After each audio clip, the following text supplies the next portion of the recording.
السلام علیکم ساتھیوں، 1-2 منٹ کے بعد آگے آپ ایک ویڈیو دیکھیں گے جو کہ اقرار الحسن صاحب نے ایک ڈی ایس پی کے رشوت لیتے ہوئے رنگے ہاتھوں بنائی ہے۔ تو یقیناً اقرار الحسن بھائی کا یہ بہت زبردست اقدام ہے، اور بہت سارے بے شمار انہوں نے اس طرح کے پروگرام کیے ہوئے ہیں جو کہ انتہائی حساس اداروں میں جا کر کے انہوں نے ان کو رنگے ہاتھوں پکڑا اور قوم کو دکھایا۔ مگر المیہ یہ ہے کہ وہ اس سے آگے سسٹم کی بات نہیں کرتے کہ بھئی یہ جو کچھ ہو رہا ہے یہ ایک سسٹم کے تحت ہو رہا ہے، اور وہ سسٹم ہے غیر اسلامی۔ وہ سسٹم کیا ہے؟ غیر اسلامی۔ اب غیر اسلامی جو سسٹم ہے وہ کس طرح سے جو مجرم ہے ان کو سزا دے سکتا ہے؟ ہو ہی نہیں سکتا، ہے نا؟ کیونکہ اسلام کے اندر جو اسلامی سزائیں ہیں، جو اسلامی جتنے بھی لاز ہیں اسلام کے، وہ سراسر خیر ہے، سراسر خیر ہے۔ اب خیر والے نظام کو چھوڑ کے ہم نے جب امریکہ برطانیہ کا نظام ہم لوگوں نے اپنایا ہے تو اس میں تو خیر ہو نہیں سکتی۔ تو اس کو ضرور ہائی لائٹ کرنا چاہیے تاکہ قوم کو پتہ چلے کہ حقائق جو اصل ہیں وہ یہی ہیں کہ ہمارا نظام، جو ہم مسلمانوں کا اپنا نظام ہے، وہ نافذ نہیں ہے، اور جو نظام نافذ ہے اس میں خیر نہیں ہے۔ آئیے ویڈیو دیکھتے ہیں۔ السلام علیکم، کیسے ہیں آپ؟ ٹھیک ہے، کیا نام ہے آپ کا حضور؟ غلام پرور ڈی ایس پی۔ Ghulam Parvar? Ghulam Panwar, ji D S P کہاں کے ہیں آپ؟ کیا ایریا ہے یہ؟ قائد آباد۔ قائد آباد کے ڈی ایس پی ہیں آپ؟ ہاں تو ڈی ایس پی کا کیا کام ہوتا ہے؟ یہ گٹکا ماوا اس کو روکنا سر، ہاں یا رشوت لے کے گٹکا ماوا الاؤ کرنا؟ نہیں ہیں جی، روکنا ہے، ڈنڈا دینا ہے باقاعدہ اس کو۔ پیسے لے کے ڈنڈا دینا ہے؟ منتھلی لے کے؟ یہ ایمانداری سے ہے۔ موکل لے کے؟ نہیں سر، میری موکل ہی نہیں ہے کسی کے، کسی سے نہیں ہے؟ کسی سے بھی نہیں۔ جو میرے نام لینا ہاں، میں چلا جاؤں گا، میں اتنا کدھر چلے جائیں گے؟ چلیں، یہ بھی آج طے استعفیٰ کرتے دے کے چلا جاؤں گا۔ ہیں۔ اچھا، استعفیٰ دے کے چلے جائیں گے؟ ہاں، آپ کو نکالنے کی ضرورت تو نہیں پڑے گی؟ آپ کا نام نہیں بھائی، عزت سے چلے جائیں گے؟ عزت سے یونیفارم اتاریں گے سامنے ہاں کہ جناب میں اس یونیفارم کا حقدار نہیں ہوں، میں اس یونیفارم کی عزت نہیں رکھ سکا، ہے نا؟ اگر میں اس یونیفارم کی عزت نہیں رکھ سکا، اگر میں گٹکے اور ماوے کی منتھلی لیتا ہوں، اگر میں گٹکے اور ماوے کا ہفتہ لیتا ہوں، اگر میری موکلی لگی ہوئی ہے کسی کے ساتھ، میں یونیفارم اتار کے اس نوکری کو چھوڑ کے چلا جاؤں گا۔ ٹھیک ہو گیا؟ ٹھیک ہے، وعدہ ہو گیا آپ کا؟ مردوں والا وعدہ ہو گیا؟ قسم سے قرآن سے ہاتھ رکھتا ہوں۔ ساتھیوں دیکھیں فرنگی سسٹم کی کتنی نحوست ہے کہ وہ اللہ رب العزت کے کلام پاک کے تقدس اور اس کے جو ادب و احترام کے ہمارے اوپر پورے اہتمام کے ساتھ اس کو چھونا، اور اس کے بارے میں کتنا ہم لوگوں کو محتاط رہنا چاہیے کہ ہم اللہ کی کتاب کے ساتھ عام اللہ تعالیٰ معاف فرمائے، عام کتاب نہ سمجھیں، یہ اللہ تعالیٰ کا کلام ہے، اللہ کی کتاب ہے، اور اس کا ایک مقام و مرتبہ ہے، اور اس کو کس قدر آسانی کے ساتھ اپنی عزت بچانے کے لیے، دنیاوی عیش و عشرت کے لیے، اور اس پورے سسٹم کے اندر رہنے کے لیے اس کا کوئی بھی کسی کو بھرم نہیں ہے نا؟ تو آئیے ذرا آگے دیکھتے ہیں کیا ہوتا ہے۔ سادی سی گزارش ہے، گٹکا ماوا چلتا ہے، اس قوم کا مستقبل برباد ہوتا ہے اگر چلتا ہے، ایسا ہی ہے۔ لوگ کینسر کا شکار ہوتے ہیں، میرا بھائی ہو گیا ہے، میرا بھائی ہو گیا ہے، اسپتالوں میں جاتے ہیں، ہاں میرا بھائی ہو گیا ہے، رگڑ رگڑ کے مرتے ہیں، ایسا ہی ہے۔ ایسی ماں باپ، بہن بھائی، اولاد، زندگی برباد ہو جاتی ہے، ان کی آہیں لگیں گی نا، جو حرام خوری کرے گا، جو حرام خوری کرے گا غلام صاحب، عزت رکھ لیں، سچ بول دیں، سچ بول دیں، لا الہ الا اللہ، اب سچ بول دیں، میں سچ ہوں، اب سچ بول دیں، اب سچ میرے دیکھیں میں نے آپ سے کوئی روپیہ میرے نام لائیں قرآن مجید، لائیں جی قرآن پاک، لائیں لائیں قرآن مجید، کوئی اللہ تعالیٰ کا ویسے موبائل پہ سورہ رحمان کھول لیں، موبائل پہ سورہ رحمان کھول، ہاں ہم بھی مسلمان ہیں، آپ جو سورت آپ کہیں، سورہ یاسین کہیں، سورہ رحمان کہیں، جو آپ کہیں، اس پہ ہاتھ رکھ کے بات، اس پہ ہاتھ رکھ کے بات کرتے ہیں۔ میں گٹکے ماوے کا ابھی بات، بس ٹھیک ہے، ابھی میں خلاف ہوں۔ آپ نے کہا جی قرآن پہ ہاتھ رکھ کے، ہاں قرآن ماں بہن لیتا ہوں، سارے جملے ریکارڈ ہو رہے ہیں آپ کے، یہ غفور رحمان ہے جی. کوئی بھی میرے نہیں دشمنی دے کرے تو بھلی کرے. نہ سنو میری بات, دشمنی چھوڑ دیں آپ نے خود کہا ہے نا یہ, اس پہ ہاتھ رکھ کے کہیں کہ میں نے گٹکے ماوے کی کوئی منتھلی, کوئی ہفتہ, کوئی 1 روپیہ گٹکے ماوے کی قرآن مجید پہ ہاتھ رکھ. یہ گٹکے ماوے کی میں 1 روپیہ نہیں دیتا. آپ کو ہم گٹکے ماوے کے ابھی دے دیتے ہیں. وہ جو اس نے جو پکڑا تھا وہ معاملہ یہ ختم ہو گیا. ٹھیک, تو جو بھی آگے کی سیٹنگ ہوگی ہم کریں گے آپ کی طرف سے. ٹھیک ہے نا بھائی, دیکھیں آپ کی پارٹی نہ اٹھائے اور اس کی پارٹی نہ اٹھائے, وہ اس کو ہم سیٹنگ کریں گے, ختم ہے, پھر چلے گا. ہمارا گٹکا ماوے کا کام بھی اچھا ہی ہے نا. یا پروردگار مجھے بھی معاف کرنا, اللہ تعالیٰ کی ذات آپ کو بھی معاف کرے. میں یہی کہتا ہوں اب وہ مجھے دے دیں, ویڈیو دے دیں. انہوں نے قرآن مجید پہ ہاتھ رکھ دیا, اس کے بعد بات ہی ختم ہو گئی. ویڈیو بھی دکھائیں ان کی. اب آپ صحیح ہاتھ مارے تھوڑا. کتنے ہیں, 10 ہیں, 15 ہیں, 20 ہیں, دیکھیں گنے. ارے گنے نا سر, سائنس ہے.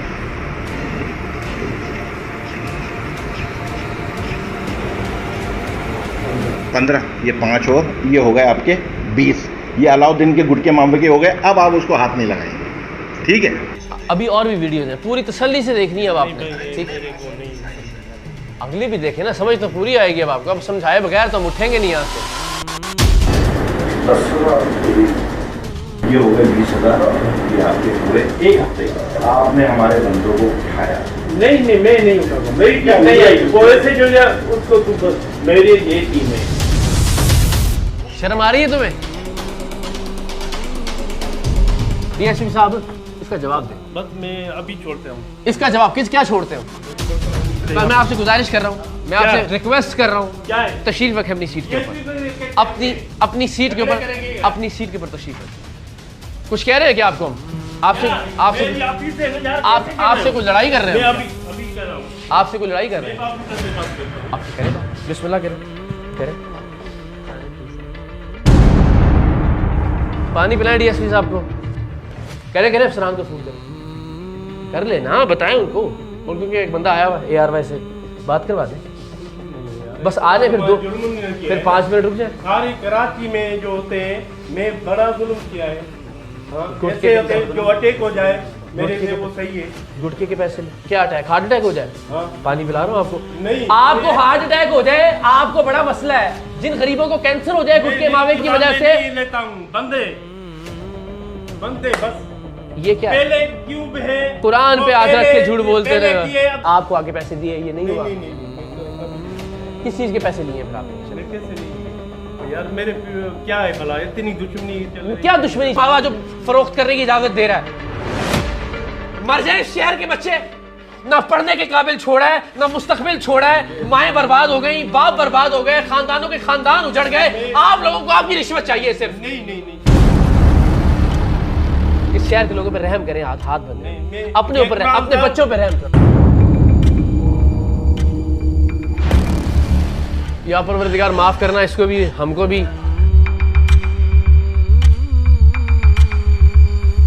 ایزی ہو کے کھڑے ہو رہی ہے تھوڑی باہر. اچھا باہر آ جاؤ, چلو موڈ ہو رہی ہے. آدمی کھڑے یہ صحیح. تو لیتے ہوئے شرم کرنی تھی نا, پیسے رشوت لیتے ہوئے شرم کرنی تھی نا. تم نے تو جھوٹے قرآن مجید پہ ہاتھ رکھ دیا. میں نے نہیں لیا ہے نا, نہیں لیا ہے. ابھی آپ کے افسر بھی تو وہ تو آپ کے ساتھ کھڑے ہوں گے نا, ویڈیو دیکھیں گے نا, قوم بھی ویڈیو دیکھے گی نا. یا مجھ پہ لعنت بھیجے گی یا تم پہ لعنت بھیجے گی. کوئی ایک کام تو کرے گی نا, کہ کوئی ایک آدمی جھوٹ بول رہا تھا قرآن مجید پہ ہاتھ رکھ کے. یا آپ پہ لعنت بھیجے گی یا مجھ پہ لعنت بھیجے گی, بھی دیکھ لیتے.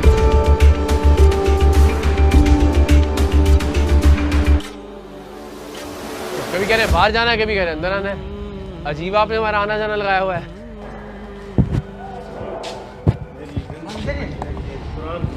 ہاں چھوڑے, یہ آپ کو دیتے ہیں, بس میری جان چھوڑوا بس. ابھی ہم کیا کریں بتائیں؟ نہیں اتنا پیسہ بھی نہیں ہے نا میرے کو. ابھی کیا کریں بتائیں؟ میں بچڑے والا ہوں, چھوٹا بچہ ہے میرا. یہ قرآن ہے نا, میں اس کو نہ لے کے پوری قوم کے پاس ہماری ویڈیو ہے نا, آپ کے اوپر رکھتا ہاں. ہوں.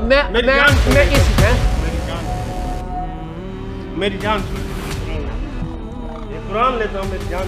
بس ٹھیک ہے, آپ کو ہم نے اللہ کے حوالے کیا, آپ کے افسران کے حوالے. آؤ جی.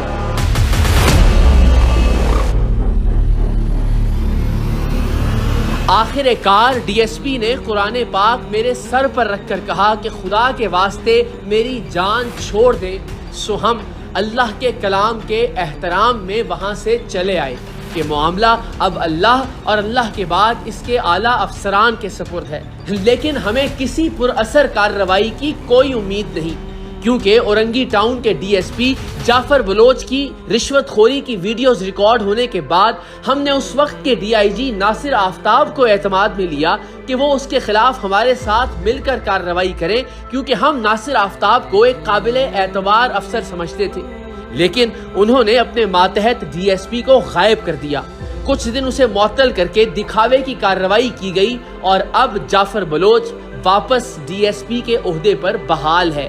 ایسے ہی یہ ڈی ایس پی بھی آج نہیں تو کل واپس اپنے عہدے پر بحال ہو ہی جائے گا، کیونکہ رشوت کے پیسے اوپر تک جاتے ہیں، بلکہ بہت اوپر تک جاتے ہیں۔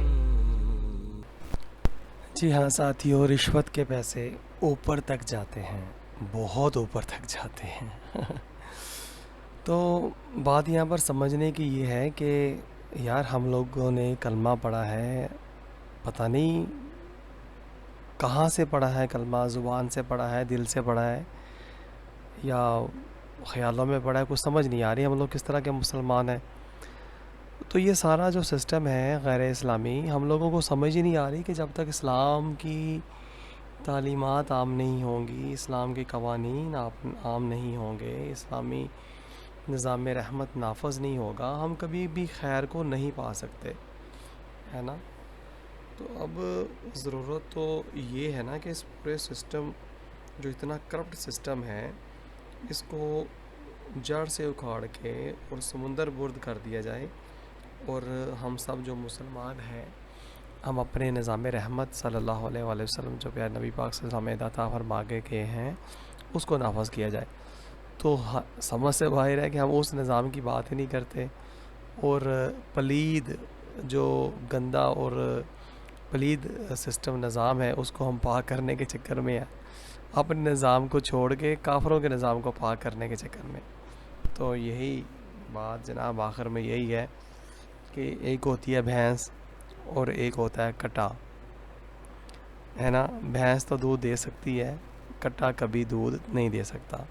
تو یہ کافروں کا نظام جو ہے نا، یہ آپ ایک کٹا تصور کر لیں، اس سے کبھی بھی دودھ نہیں نکل سکتا۔ اجازت دیجیے، السلام علیکم ورحمۃ اللہ وبرکاتہ۔